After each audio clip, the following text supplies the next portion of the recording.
이 마태복음 5장이 너무너무 중요합니다. 보통 중요합니다 이렇게 얘기할 텐데 제가 너무 중요하기 때문에 너무너무 중요하다고 여러분들에게 말씀을 합니다. 이 마태복음 5장은요 성경 전체를 이야기하는 겁니다. 여러분 성경이 66권이나 되지 않습니까? 그런데 우리가 마태복음 한 장이 성경 전체를 얘기한다면 여러분들이 하나님의 나라를 쉽게 알 수 있다는 것이에요. 그렇기 때문에 이 마태복음 5장이 굉장히 중요하다는 것이에요. 마태복음 5장 전체가 하나님의 나라를 이야기하는 것이에요. 그 중에서도 5장, 6장, 7장이 산상수훈으로 예수님께서 우리에게 직접 전해주시는 것이지요. 우리가 이 마태복음 5장을 알게 되면 6장, 7장 계속 이어지게 되고 8장서부터 우리들이 그 복음을 갖는 사람들이 어떻게 믿음이 진전되어 가는가를 알 수 있는 것입니다. 복음이라는 것이 무엇입니까? 여러분들 우리는 복음 하면서 잘 얘기를 합니다. 그런데 여러분들이 사람들에게 예수를 믿으라고 전하실 때 과연 여러분들의 마음속에는 그 복음이 자리 잡고 있는가 하는 것이 중요한 문제인 것입니다. 복음을 모르면 남에게 증거할 수가 없는 것이에요. 복음이라는 것은 아주 간단합니다. 예수가 그리스도가 되신 것이 바로 복음입니다. 그 예수가 그리스도가 되신 것을 우리가 깨달아 알아야지만이 우리가 다른 사람들에게 그 깨달은 것들을 간증하며 그들을 예수님의 품으로 인도할 수가 있는 것이지요. 그래서 복음이라는 것들은 중요한 겁니다. 우리가 요한복음 1장 12절에 보면은 어떤 말씀이 있습니까? 그리스도를 영접하는 자에게는 어떻게 하신다고요? 하나님의 자녀가 되는 권세를 주신다고 그랬지 않습니까? 자, 하나님의 자녀가 되는 권세를 주신다라는 것은 복음을 우리에게 주신다는 것이죠. 복음이 예수며 그리스도인 것이죠. 요한복음 1장을 보시면 태초에 말씀이 계시니라 말씀이 곧 하나님과 함께 하시니 그 말씀이 하나님이시라 이렇게 얘기한단 말이죠. 그리고 3절에 보면 그 말씀으로 모든 만물이 이루어졌다고 이야기하는 것이지요. 우리가 마태복음 5장 13절 이후에 나오는 말씀인데요. 그 요한복음 1장 5절에도 그 그리스도 안에 우리에게 생명이 있다고 그랬어요. 그리스도 안에 우리에게 생명이 있는데 그 생명은 바로 사람들의 빛이라 이야기합니다. 오늘 마태복음 5장을 산상수훈을 보면서 팔복을 이야기합니다. 그 팔복을 마친 후에 팔복을 우리가 받아들이면 우리가 소금과 같은 자, 빛과 같은 자가 된다 이렇게 이야기하시는 것입니다. 그렇기 때문에 오늘 말씀이 마태복음 5장 1절부터 16절까지인데요. 여기 전체의 내용은 복음을 지닌 사람들에 대한 것입니다. 내용이. 그래서 우리가 성경 전체에 대해서 그 내용을 우리가 숲으로 볼 수 있다면 우리가 말씀을 이해하는데 아주 쉽게 되는 것이에요. 근데 그것을 숲을 보지 못하니까 이해를 못해요. 간단한 내용인데도 불구하고 우리는 그것을 알 수가 없는 것입니다. 하나님께서는 온 우주 만물을 지으신 분이시죠. 그 지으신 분이 바로 우리를 부르신 것이죠. 우리를 부르셔서 그 하나님의 나라의 질서를 알게 하시는 것이에요. 그렇기 때문에 여러분들이 예수가 그리스도가 되신 것을 안다는 것은 바로 하나님 나라를 안다는 것이에요. 천국을 안다는 것이에요. 그리고 그 천국을 안다는 것은 여러분들이 하나님의 나라의 질서를 지킨다라는 것이에요. 하나님의 나라를 여러분들이 그러면 어떻게 지켜야 되는 것이냐, 이런 문제가 있을 수 있습니다. 바로 그것은 다름이 아니라 우리의 마음속에 예수 그리스도를 영접하는 것이에요. 그래서 요한복음 1장 12절의 말씀을 제가 여러분에게 말씀을 드려봤습니다. 그 영접을 하게 되면 우리는 자녀가 된단 말이죠. 예수님은 맏아들이고 우리는 맏아들의 버금가는 양자가 된다라는 것이에요. 그래서 우리는 그리스도를 받아들여야 돼요. 근데 그 그리스도를 그럼 어떻게 받아들여야 되느냐, 이런 것들에 대해서 우리에게 하나님이 주시는 말씀이 바로 산상수훈이에요. 우리는 바로 예수 그리스도의 그 생명의 씨가 내 마음에 새겨지는 것입니다. 내 마음에 집을 세우는 것이에요. 그리스도의 말씀이 내 안에 집이 되어야 되는 것이에요. 그 집으로 되면은 나의 생각이 그 그리스도의 접붙임을 받아서 생명이신 그리스도의 말씀을 내가 받아들여서 내가 아름다운 그리스도의 열매를 내는 것입니다. 그 그리스도의 열매라는 것이 바로 그리스도의 성품에 이르는 것이에요. 그래서 우리가 그리스도의 말씀을 받아들이면 우리의 자신이 변화가 되어 그리스도의 성품을 나타낸다는 것이죠. 그렇다면 복음이 무엇입니까? 결론으로 말하면 복음은 예수가 그리스도가 된 것처럼 내가 그리스도가 되는 것이지요. 그런데 무엇을 통해서? 말씀을 통해서 우리가 말씀을 받아들이고 말씀을 깨닫게 되면 여러분들이 그리스도의 성품에 다가간다라는 것이죠. 그래서 그리스도의 장성한 분량에 이르도록 우리가 노력을 하라고 바울이 우리에게 권고하는 것입니다. 산상수훈은 다른 무엇이냐 하면 하나님과 나와의 관계를 이야기합니다. 산상수훈은 우리가 하나님과의 관계가 바로 서야 되는 것입니다. 그 바로 서야 된다는 것은 내 마음에서부터 하나님을 받아들이고 내 생각이 없어지고 내 생각 대신에 하나님의 생각이 이루어져야 되는 것이에요. 나의 생각이 버려지지 아니하고는 하나님의 뜻대로 행할 수가 없기 때문에 그렇습니다. 그렇기 때문에 그 말씀이신 생명이 그리스도 안에 생명이 있는데 그 생명은 사람들의 빛이라 있지 않습니까? 그래서 그 말씀을 통해서 그 가르쳐주는 말씀을 우리가 이해하고 그것을 깨닫게 되면 바로 우리의 존재가 내 것은 없어지고 하나님의 것으로 가득 차게 된다는 것이에요. 그래서 바울이 이 비밀을 알았기 때문에 나는 이제 죽노라. 그리고 내 안에 사신이는 누구라? 그리스도시다. 이렇게 고백을 하는 겁니다. 그래서 예수님의 12 제자들이 산상수훈을 통해서 예수님을 알아가는 것이에요. 예수님을 안다는 것이 바로 하나님의 나라를 안다는 것이에요. 그렇다면 산상수훈을 주신 이유는 뭘까요? 자, 산상수훈에 대해서 제가 말씀을 드렸어요. 그러면 산상수훈을 하나님이 우리에게 주신 이유는 뭐냐? 그것은 예수님께서 이 세상에 오셨지 않습니까? 하나님의 뜻을 이루기 위해서 이 세상에 오셨어요. 그런데 그 하나님의 뜻을 이루기 위해서는 세수를 세 부대에 담아야 되는 것처럼 우리의 옛 생각을 어떻게 해야 돼요? 이제는 수속해야 되는 거예요.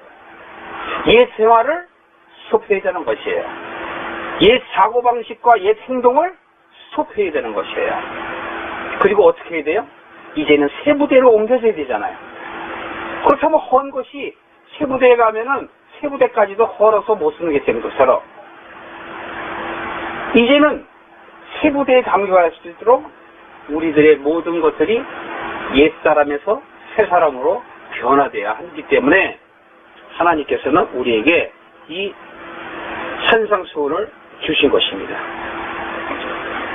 그래서 예수님께서는 구약에서 많은 제물로 하나님께 드렸지만 구원의 완성을 이루지 못한 것들을 완전하게 이루시기 위해서 이 세상에 오신 것입니다. 자, 산상수훈의 이유를 말씀을 드렸어요. 그런데 이 산상수훈은 어디에서 전해졌느냐? 산에서 전해집니다. 산에서 전해지는데 우리가 마태복음 5장 1절을 한번 보시겠습니다. 함께 1절, 2절을 봉독하시겠습니다. 시작. 예수께서 무리를 보시고 산에 올라가 앉으시니 제자들이 나온지라 입을 열어 가르쳐 가라사대. 자, 예수님이 무리를 보시고 산으로 올라가세요. 그죠? 그 무리가 어떤 무리일까요? 마태복음 4장 25절 맨 마지막 절에 보시면 예수님께서 많은 병든 자들을 고치시죠. 그랬더니 수많은 사람들이 몰려옵니다. 수많은 사람들이 오병이어의 기적을 만드시고 5,000명이 먹고도 남아서 12광주리에 가득 찼어요. 또 4,000명을 먹이시고 7광주리에 가득 찼어요. 그랬더니 사람들이 인산인해로 몰려들기 시작을 했던 거예요. 그렇게 많이 몰려든 사람들이 바로 병을 고쳐주니까 그 예수님의 그 표적을 보고 왔는데 정말 예수님의 그 표적을 보고 온 것이 아니라 그들이 배부른 탓에 왔다고 예수님께서는 누가복음을 통해서 말씀을 하시는데요. 여기에 이 많은 그 사람들이 결국은 무엇 때문에 쫓아올까요? 배가 부르고 병이 낫기 위해서 왔다라는 것이에요. 그래서 예수님께서 나는 너희들이 원하는 세상의 왕으로 온 것이 아니고 너희들을 병을 고치러 오고 여러분들을 떡을 주기 위해서 온 것이 아니다. 나는 말씀이다라는 것을 이야기하니까 그 수많은 사람들이 이해를 못해서 다 가버려요. 그리고 여기 5장 1절에 보면 산에 올라가시니 이것은 뭐냐면 하나님의 성산을 영적으로 이야기하는 것입니다. 모세가 십계명을 받을 때 어디서 받았습니까? 시내산에서 받았죠. 그때와 마찬가지입니다. 예수님이 과거를 완전히 없이 하는 게 아니고 과거의 그 토대 위에 완성하시는 분이기 때문에 산 위에 올라가셨다는 거예요. 여기 산이라는 건 하나님의 머리 둘 곳을 얘기하는 거예요. 네, 바로 성산을 이야기하는 영적 의미입니다. 그렇기 때문에 시대가 도래해 와서 하나님의 나라를 제자들에게 알리기 위해서 보셨는데 여기서 지금 남아있는 사람들이 누굽니까? 제자들에게 다 가버리고 제자들만 남았어요. 허다한 무리가 있었는데 누구만 남았다고요? 제자들만 남았어요. 그 제자들만 남았더니 예수님께서 2절에 보면 입을 열어 가르치시되 이렇게 하시는 거예요. 그렇다면 여러분 하나님의 말씀은 아무에게나 전해지는 것입니까? 그것이 아니라는 생각이 돼요. 하나님의 말씀은 제자 수준에 되어야지만이 제자로 부름받을 수 있는 자격이 있어야지만이 가르치신다는 거예요. 그렇기 때문에 여러분 은혜예요. 말씀을 깨닫는 건 여러분 얼마나 큰 은혜인지 모릅니다. 아무리 여러분들 하나님의 말씀이 여기 있다 저기 있다 쫓아갔다 한다래도 여러분들이 준비되어 있지 않고 깨어있지 못하면 그 말씀이 들어올 수가 없어요. 말씀도 같은 말씀이 아닙니다. 깨닫는 말씀이래야 그게 말씀인 거예요. 그래서 수도 없는 사람이 그렇게 얘기를 해요. 로고스의 말씀이 레마가 돼야 된다. 이렇게 얘기했죠. 그리고 사르크스가 소바가 돼야 된다. 신학자들도 수도 없는 말을 해요. 그러면서도 자기 자신은 그것을 잘 모르죠.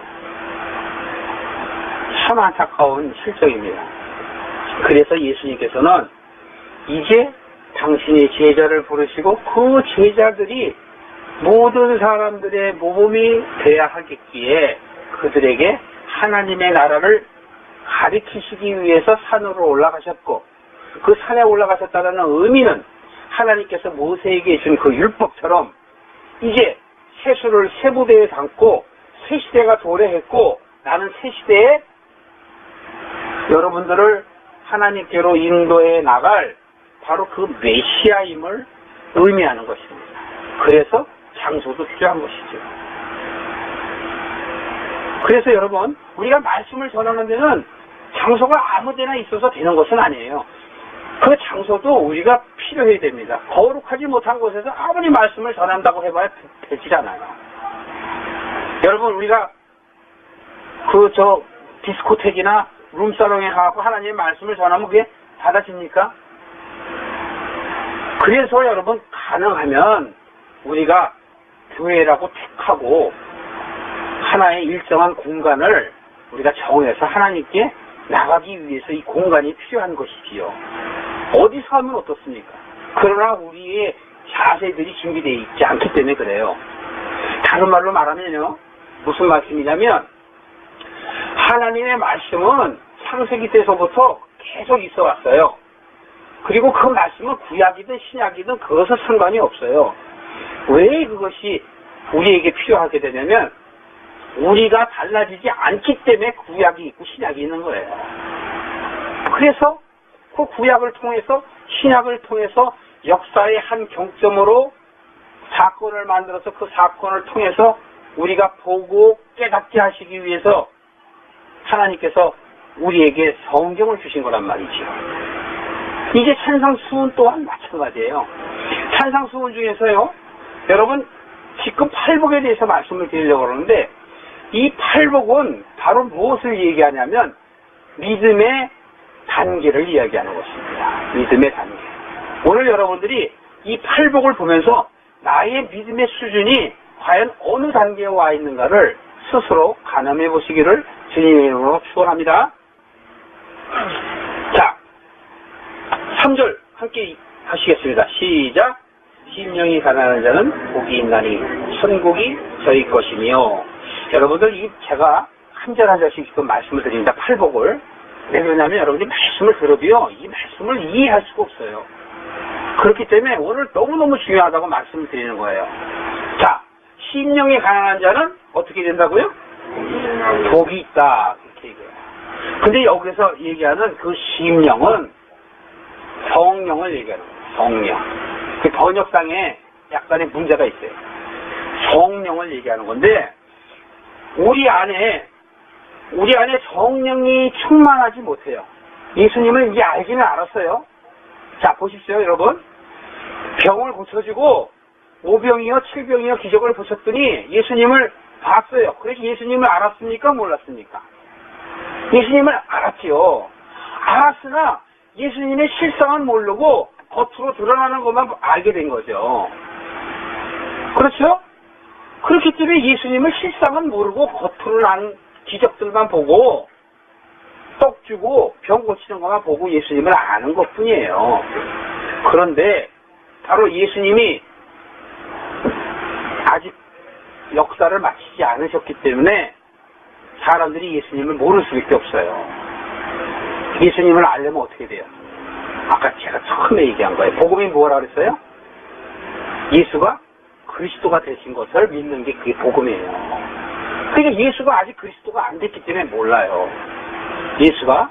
그렇기 때문에 이 예수님이 그리스도가 되기 이전이기 때문에 사람들은 알 수가 없는 것이에요.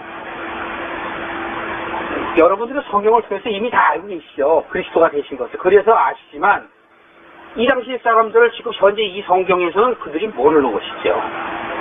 그래서 예수님께서 제자들에게 그 하나님의 나라를 바로 팔복을 통해서 알려주는 거예요. 심령이 가난하다는 것은 우리에게 성령이 충만하지 못하는 것을 이야기해요. 예수님은 들어서 알긴 하지만, 보아서 알긴 하지만 진짜 실제의 예수님을 모르는 거예요. 그렇기 때문에 바로 여기서는 뭐냐면 예수님이 이렇게 해요. 너희들이 성령이 충만하지 못한 것을 어떻게 해요? 우리가 기도하고 하나님께 구하면 바로 그 소리예요. 그 구하는 자가 바로 복이 있다라는 것이에요. 그리고 그 복이 있는 자는 무엇을 얻는다고 그랬습니까? 천국을 얻는다. 이렇게 얘기합니다. 천국은 이미 우리가 마태복음 3장에서도 이미 다 나눴죠. 잊어버리셨습니까?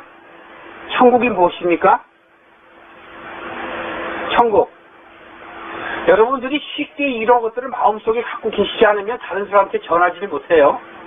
천국. 누가복음 17장 20절 한번 다시 보시겠어요? 누가복음 17장 20절부터. 네, 1절에 다 했습니다만 누가복음 17장 20절에 한번 보세요. 예수님께서 바리새인들이 하나님의 나라가 언제 임합니까? 어디 임합니까? 이렇게 물어봐요. 그랬더니 예수님이 대답을 하셔요. 하나님의 나라는 어떻게 된다? 볼 수 있게 임하는 것이 아닙니다. 이렇게 볼 수 있게 임하는 것이 아니라. 그리고 21절에 보면 또 여기 있다 저기 있다 못하더니 하나님의 나라는 어디 있다고요? 너희 안에 있는 것이다. 이렇게. 하나님의 나라가 우리 속에 있는 거란 말이에요. 하나님의 나라는 여기 보여지고 하는 것이 아니라고 예수님이 얘기하셔요. 남이 얘기하고 제가 얘기하면 여러분 안 믿으셔도 돼요. 그러나 누가 얘기하세요? 말씀이신 예수님이 그렇게 얘기하시잖아요. 바로 너희 안에 있다 이렇게 얘기해요. 그리고 23절 24절에 보면 너희는 여기 있다 저기 있다 쫓지 말라. 번개가 하늘에서 저편에서 이 편으로 번쩍하는 것 같이 천국이 임한다라는 거예요. 바로 예수님이 천국이에요. 예수님이 천국인데 예수님이 나와 함께 하면, 예수님이 내게 오셔서 내가 함께 하면 내 안에 천국이 있는 거예요. 비로소 천국이 있는 것입니다. 로마서 14장 17절 하나만 더 찾아보겠습니다. 로마서 14장 17절. 신약 258쪽 찾으셨으면 함께 보실까요? 봉독하시겠습니다. 시작. 하나님의 나라는 먹는 것과 마시는 것이 아니요 오직 성령 안에서 의와 평강과 희락이라. 이렇게 얘기합니다. 자, 천국이 뭐라고요? 우리 안에서 이루어지는 의와 평강과 희락인 거예요. 자, 여러분이 쉽게 아셨어요. 천국은 내 안에 있는 것이고 내 안에서 의와 평강과 희락이 있어야 그게 천국이란 말이에요. 물론 하나님 나라에 그 천국도 있어요. 그러나 여기서 얘기하는 것은, 예수님이 얘기하는 것은 그 천국을 바라보지 말고 우선 내 안에 있는 천국을 만들려고 하시는 거예요. 그게 바로 우리에게 요구하시는 거고, 그 복음을 얘기하는 것이고, 제가 모두에도 말씀드린 것처럼 항상 수원에서 우리의 마음에 하나님의 집을 세우고 우리의 생각이 그리스도의 생명의 씨에 받아서 그것을 자라게 하시는 분은 누구세요? 하나님이시잖아요. 그래서 우리가 열매를 맺고, 열매를 맺으면 우리가 그리스도의 생각으로 거듭나는 우리의 삶이 나오게 된다 이거예요. 그 그리스도의 그 삶이 나올 때 다른 사람들이, 타인들이 그 모습을 보고 우리에게 뭐라고 얘기하냐면 하나님의 아들이라고 그래요. 그리고 우리들을 신이라고 그래요. 그래서 하나님께 영광을 돌리는 거예요. 그 하나님께서는 우리로 하여금 영광을 받으시기 위해서 이 세상에 보내신 것이고, 보내셔서 선으로 합력하여 이루라는 것이고, 그 선으로 합력하게 이루는 것이 바로 의를 이루는 거예요. 주님의 뜻의잖아요. 뜻을 이루는 거란 말이에요. 아주 간단한 거예요.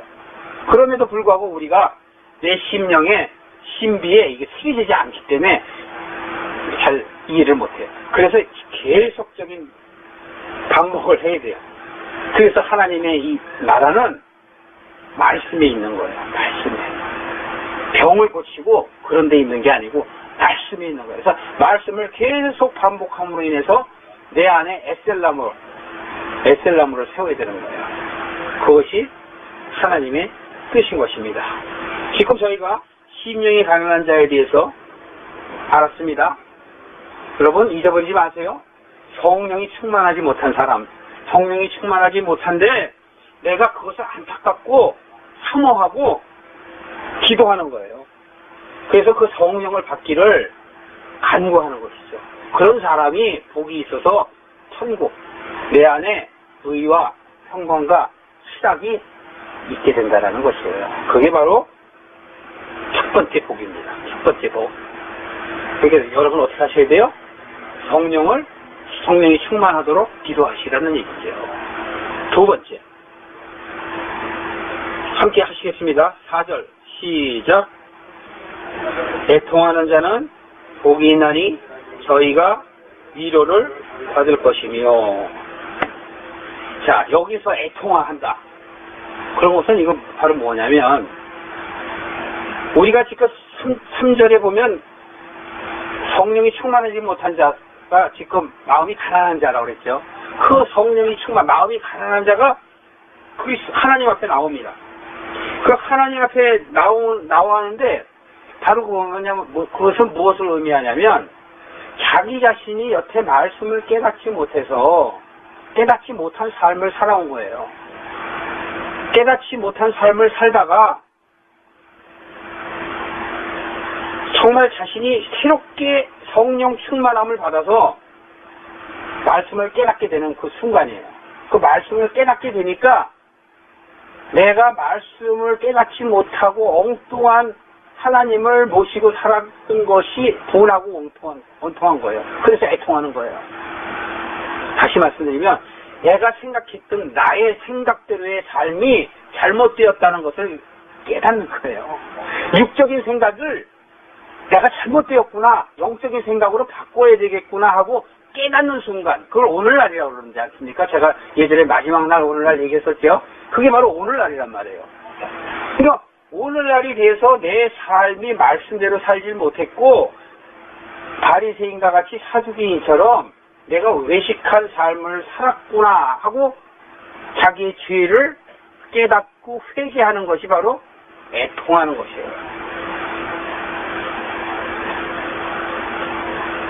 그래서 그렇게 애통해하는 사람한테 어떻게 해요? 하나님께서 위로를 주셔요. 위로. 자, 이것이 바로 두 번째 단계입니다. 우리가 성령 충만하기를 하나님 앞에 간절히 사모한 마음으로 하나님께 기도했을 때 그것을 우리가 어떻게 돼요? 받게 된다는 거죠. 받게 돼갖고 우리가 사실 내 육적인 생각대로 나의 사고의 틀로 살아오던 그것들이 잘못됐다고 깨달아지고 이제 내가 바뀌어지는 거예요.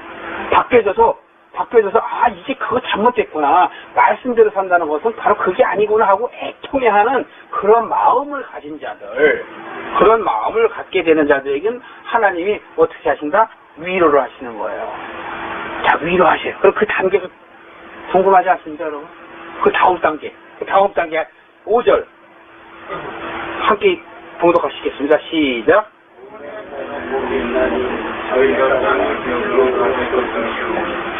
그렇죠. 바로 성령님께서 위로하는 사람들은 우리가 온유해진다. 바로 이런 얘기예요. 자, 성령을 받고 자기의 삶이 이제는 생각하는 사고가 나의 사고에서 하나님의 사고로 바뀌었어요. 옛 사람에서 새 사람으로 바뀌었습니다. 바뀌는 그 순간에 있어서 너무나 슬프고 애통하는 마음을 하나님께서 얘야, 내가 내게 이제 희락과 화평과 의로서 내가 너를 앞으로 천국을 이뤄주겠다 내 마음에 그렇게 했단 말이에요. 그렇게 위로를 해주시니까 이 마음이 어떻게 되냐면 온유하게 된다라는 것이에요. 강팍했던 마음들이 온유하게 된다라 그런 뜻이에요. 근데 이 온유라는 것은 바로 무엇을 얘기하냐면 우리 국어사전을 보면 온유 그러면 부드럽다 이렇게 말을 이야기합니다. 부드럽다라는 의미로. 자, 이것은 뭐냐면 다른 사람들의 영향을 받지 않으려고 하는 거예요. 타인의 영향을 받지 않으려고 기다리고 참고 인내하는 그러한 자세. 우리가 타인으로부터 영향을 받는다는 건 타인이 다른 사람들이 우리에게 어떤 말을 하거나 어떤 행동을 하고 그러면 우리 마음이 상처를 받잖아요. 그 상처를 받지 않으려고 하는 거예요. 그리고 받지 않으려고 이제 나는 그런 데 상처받지 않겠다라고 마음에 작정을 하는 거란 말이에요. 그렇게 마음에 작정을 하면 하나님이 위로하시고 성령이 충만하기 때문에 우리가 어떻게 돼요? 점차로 온유하게 된단 말이에요. 남의 말에 영향을 받지 않으려고. 남의 말에 자꾸 영향을 받으면 온유해질 수가 없죠. 바람 부는 갈 때 가지 많은 나무가 바람 잘 날았다. 그것처럼 흔들리잖아요. 그렇기 때문에 다른 사람들의 영향을 받지 않으려고 인내하는 마음, 인내가 있어야 돼요. 그러니까 인내가 있는 자들이 바로 여기서 복이 있다 이렇게 얘기하는 거예요. 그렇다면 그런 사람들은 어떻게 돼요? 땅을 기업으로 갖게 된다는 거예요. 그 땅이 뭐예요? 세상이죠. 바로 타인이고 남을 얘기하는 거란 말이에요. 다른 사람들의 영향을 받지 않는 사람들에게 도리어 붙여준다라는 것이에요. 그게 바로 상급이란 말이에요. 자, 다음 보실까요? 그 다음은요, 8절. 6절이죠. 6절. 시작. 의에 줄이고 목마른 자는 복이 있나니 저희가 배부를 것이요. 자, 의에 줄인다. 의에 줄인다라는 것은 반면 뭐하면 성령이 내주하시면은 우리가 말씀을 갈망하게 돼요. 성령이 내주하시면 그 살아있는 그 생명, 그 떡을 그리워한단 말이야. 우리가 매일 먹는 밥처럼 그 일용할 양식을 우리가 자꾸 구한다라는 거예요. 날마다. 그게 바로 그리스도의 말씀을 갈망하게 된단 말이에요. 우리가 하나님의 영향으로부터 다른 사람으로부터의 영향을 받지 않는 그런 온유한 자가 되게 되면 그 온유한 자의 마음속에는 하나님의 말씀을 자꾸 갈망을 하게 되는 거예요.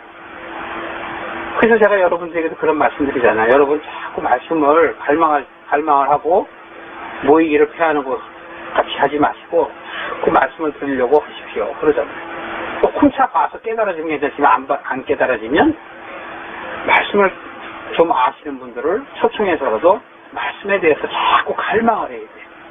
그래서 여러분 빌립이 그 에디오피아 내시 큰 힘을 갖고 있는 그 내시에게 어떻게 돼요? 복음을 전하잖아요. 예수가 그리스도인 것을 전하잖아요. 그런 거란 말이에요. 그게 역사란 말이에요.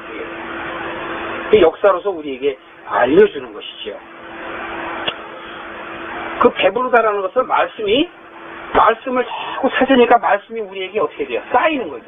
그래서 배부르는 거예요. 하나님의 양식이 내 안에 자꾸 쌓여지면 어떻게 돼요? 세상의 지식이 아닌 영원히 목마르지 않는 주의 그 생수가 내 안에 가득 차게 돼서 내가 어떻게 돼요? 배부르게 된다라는 거예요. 그래서 배부른 것이죠. 정말 그냥 여기서 얘기하는 배가 부른 그런 뜻은 아니죠. 7절. 자, 7절 함께 봉독하시겠습니다. 시작.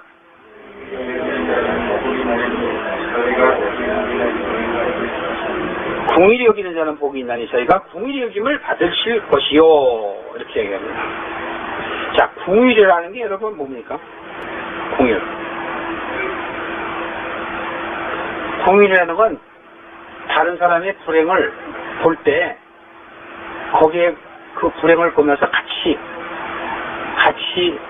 안타깝게 생각하고 그들을 이해하고 그들을 위로하고 그들이 그 불행에서 회복할 수 있도록 해주고 싶은 마음, 그게 궁일이죠. 네? 그게 궁일이에요. 그런데 우리가 말씀을 깨닫게 되면 말씀이 자꾸 내게 이제 쌓이잖아요. 쌓여서 내가 말씀이 자꾸 이렇게 깨달아지면 타인을 이해하는 마음이 생기는 거예요. 자, 여러분들의 수준이 어디까지 왔나 잘 생각해 보세요. 말씀이 내 안에 들어와서 말씀으로 자꾸 깨달아지면 내가 이제 타인에 대해서 처음에 영향을 받던 그런 사람들이 영향을 받지 않고 도리어 그 땅을 기업으로 그 사람들을 도리어 내가 기업으로 받는다 그랬잖아요. 도리어 그 사람들에 대해서 성령이 내주하지 못한 사람들이잖아요. 그 사람들이. 성령이 내주하지 못한 사람이고 나는 성령이 내주한 사람이에요. 그러니까 내가 볼 때 나는 기쁨과 사랑, 이 희락으로 가득 차 있잖아요. 의와 평강과 희락이. 근데 성령이 내주하지 않아서 얼굴이 맨날 독대비 같고 생각하는 게 원수 마귀같이 하잖아요. 그걸 보니 내가 어떻게 궁밀한 마음이 생기죠. 저는 우리 아들들 여기 없으니까 궁밀한 마음이 생긴다니까. 불쌍하니까. 정말 불쌍해. 그러한 궁밀한 마음이 생겨야 된단 말이에요. 처음에는 안 생기니까 자꾸 정죄하게 돼요. 저 자신도 자식이니까 아유 저놈의 자식들 이러죠. 그런데 말씀이 내게 깨닫게 되고 점점 자라게 되고 가득 차게 되면 타인을 이해하는 마음이 생기기 시작해요. 그 타인을 이해하는 마음이 생기면 바로 우리들이 그들이 갖고 있는 그 생각들이나 행동하는 모습들이나 이런 것들을 보면 이해하게 되고 그들을 불쌍히 여기는 마음이 생긴단 말이에요. 그리고 그것을 내 아픔으로 느끼게 돼요. 저는 아직 그 수준까지는 못 갔어요. 아직 내가 아파야 되는데 아직 아파하는 수준까지는 못 갔어요. 그것을 아파해야 돼. 그 아파해갖고 되는 건 아니죠. 아파한 다음에 어떻게 돼요? 그 불행에서 회복될 수 있도록 격려하고 지지하고 그들을 인도해야 돼요. 죄송스럽게도 아직 저는 그 수준이 아직 못 이뤘습니다. 여러분들은 어떻습니까? 바로 그런 자에게 하나님께서는 궁일이 여김을 받는다 이거예요. 궁일이. 하나님도 동일하게 그렇게 너희들을 생각한다 이렇게 얘기하신다는 거예요. 이거 얼마나 감사한 일입니까? 그 다음 8절이요. 시작.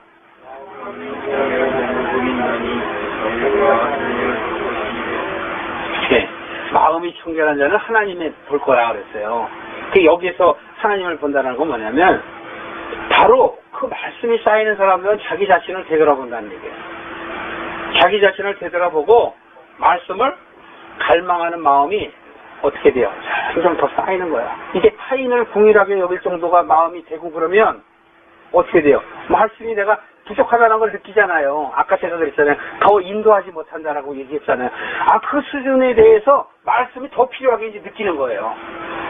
이게 왜? 내가 변화가 되려면 말씀이 더 들어와야 되니까.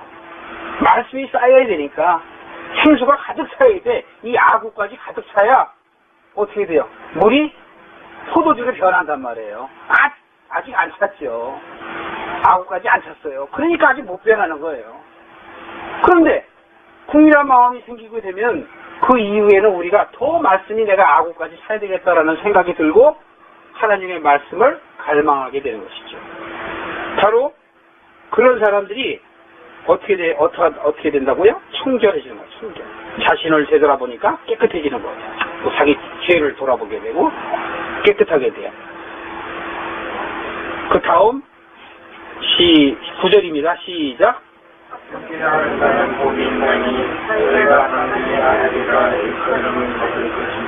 예. 화평이라는 말은 뭡니까? 관계성을 얘기하죠. 관계성을 그럼 표현하는 용어인데요. 예수 그리스도가 이 땅에 오신 것은 우리가 사단으로 인해서 죄에 빠졌죠. 그러므로 인해서 하나님과 하나가 되었던 우리가 분리돼서 떨어졌어요. 그것을 예수님께서는 그 관계를 하나님과의 우리의 관계를 다시 회복하게 하기 위해서 중재자로 화해자로 오셨단 말이에요. 그래서 말라기서 4장 6절에 보면 아버지의 마음을 자식에게로 자식의 마음을 아비에게로 돌리는 역할을 세례 요한에게 했고 세례 요한은 바로 사람들이 굽어진 길, 돌아서 가는 길, 이런 길로 가는 자들을 바로 가게 하기 위해서 예수 그리스도가 메시아임을 외치고 증거했고 그것이 참복음이라고 전했던 거란 말이에요. 그래서 여기서 화평케 한다는 것은 바로 원수로 인해서 우리가 하나님과 떨어져 있던 그 관계를 다시 붙이는 것을 화평케 한다는 거예요. 그때 관계 회복을 의미하는 것입니다. 하나님과의 관계를 생각하는 사람들은 내가 하나님과 위로서 십자가를 의미하는데요. 하나님과의 관계를 내가 바로 세우려고 하는 사람은 수평적인 관계도 생각하게 돼 있어요. 그 수평적인 관계는 인간관계예요. 대인관계. 사람들과의 관계에 있어서도 예전에 야 당연히 저거 안 봐. 끝이죠. 그런데 이제는 어떻게 돼요? 궁리한 마음이 생기고 불쌍히 여기는 마음이 생겼잖아요. 그래서 이제는 어떻게 돼요? 사람과의 관계에 있어도 회복하려는 마음이 생기는 거예요. 하나님과의 관계가 바로 쓰게 되면 다음 단계는 사람들과의 관계입니다. 그 사람들과의 관계가 회복되는 것입니다. 그래서 여기에서 합평케 하는 자는 저희가 어떻다고요? 하나님의 아들이다 이러는 거예요. 자, 여러분, 내가 하나님과의 관계만 좋고 사람들과의 관계가 나쁘면 나를 보고 하나님의 아들이라고 그래요? 아니에요. 아니라고요.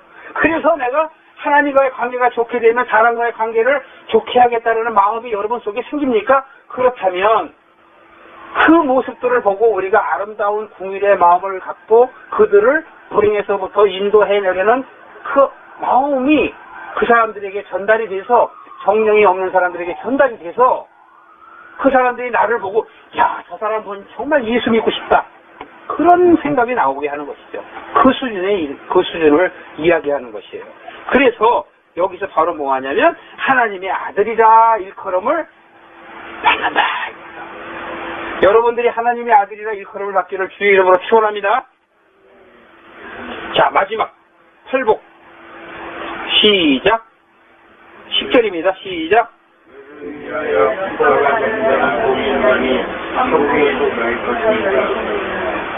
네, 마지막 단계입니다. 이게 의를 위하여 핍박을 받는 자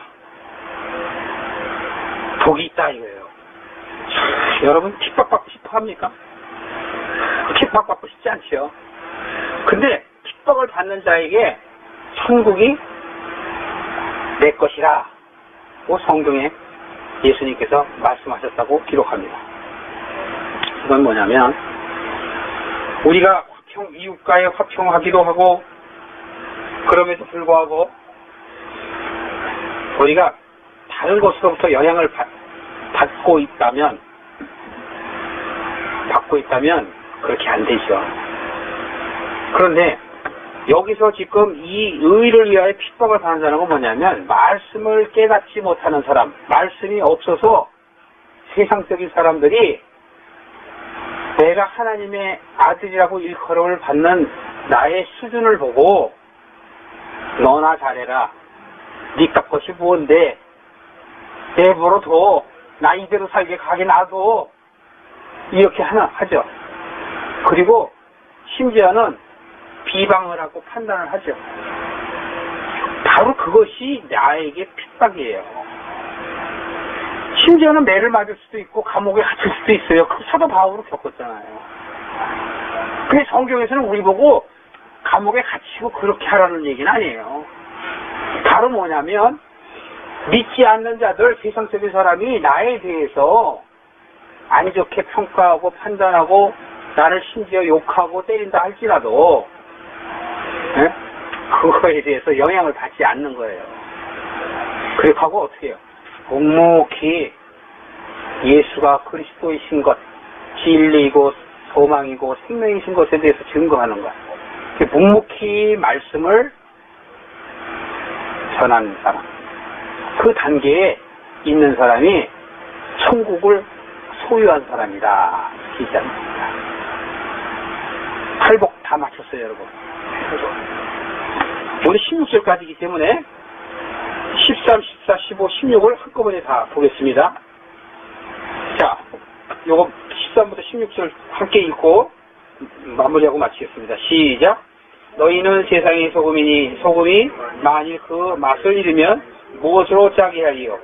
후에는 아무 쓸데없어 다만 바뀌어버려 사람에게 바칠 뿐입니다. 너희는 세상의 빛이라. 산이 있는 동네가 숨기우지 못할 것이요 사람이 등불을 켜서 말 아래 두지 아니하면 등경 위에 두나니 이러므로 집안 모든 사람에게 빛이니라. 16절. 이같이 너희 빛을 사람에게 비치게 하여 저희로 너희 착한 행실을 보고 하늘에 계신 너희 아버지께 영광을 돌리게 해라. 이렇게 했습니다. 자, 우리가 팔복의 수준이 되면 우리가 무엇이 된다고요? 상을 받게 돼요.